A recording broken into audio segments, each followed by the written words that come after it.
Ah!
Para kita nyo.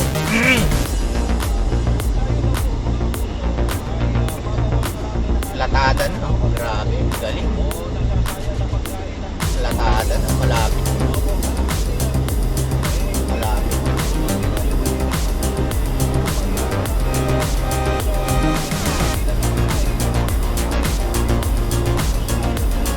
Ganda ng ulam.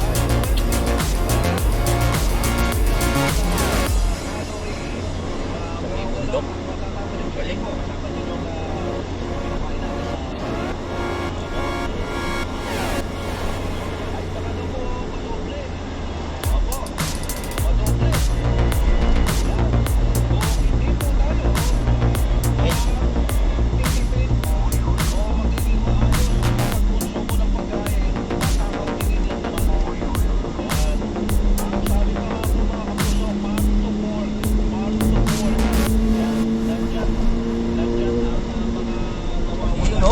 Yun, dali sa angkas. Sino kaya yung dalawang yan? Sumibat na yun. Tumutok pa talaga. Love is in the air. Sa motorbike.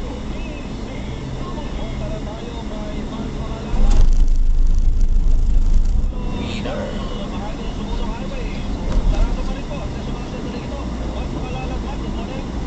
Delikado yan, barrier.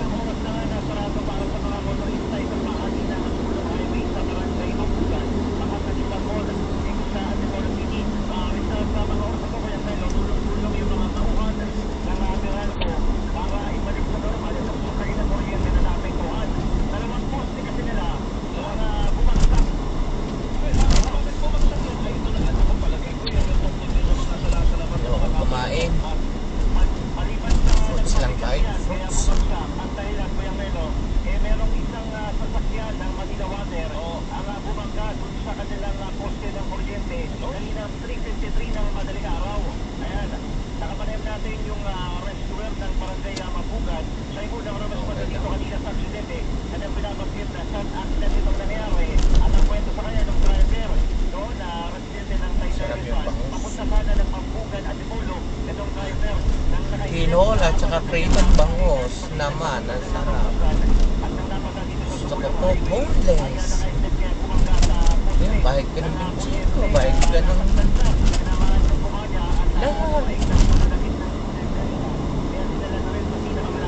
Overtake tayo. Dahil sarado sa mga motorista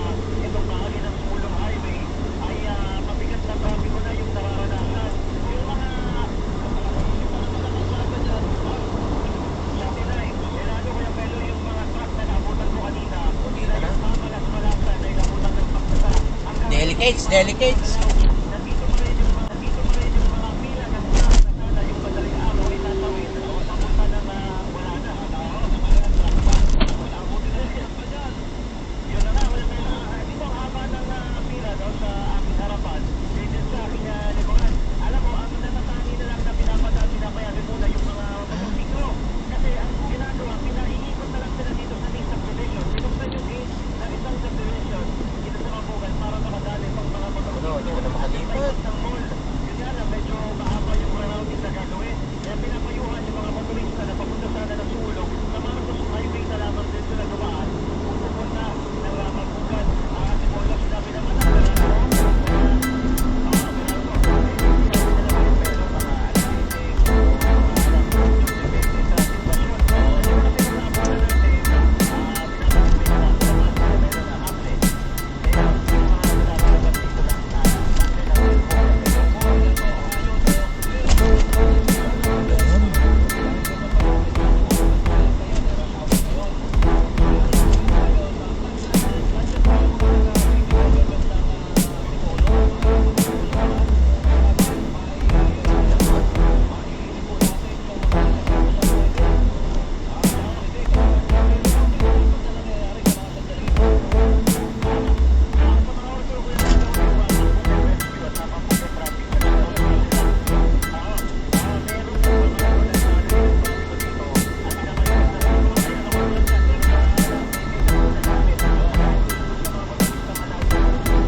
See? Eto, ayan, oh. Dahil nakuha yan, tulad ng kanina, yung truck na yun, hindi na nagalaw yan. Wala na. Ay, hanggang dulo yan, hindi na makadaan yan. Oo. Si Jack Delorde nasa. Yun lang, Kuya Melo, kasi kanina nung papunta kami dito, napaka-traffic na eh. Dahil ang itsura dyan, Ano itong direksyon na apektado niyan? Papunta na saan yan? papunta ng Barangay Mambugan, Kuya Melo. Oo. Papunta ng Barangay Mambugan yan, nakakordon.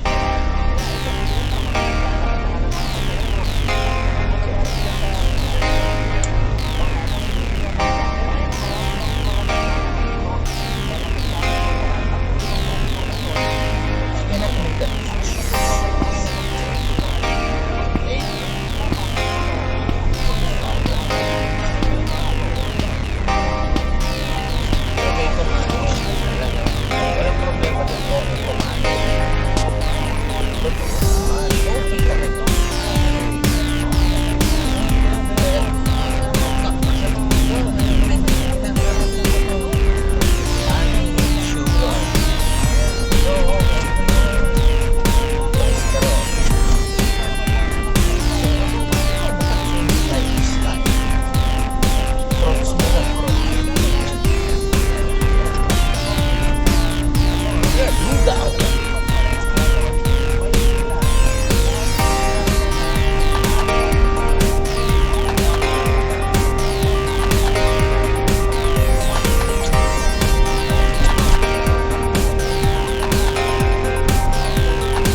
at hindi nagpapakulit-ulit sa pagpili rito. Eh, kaya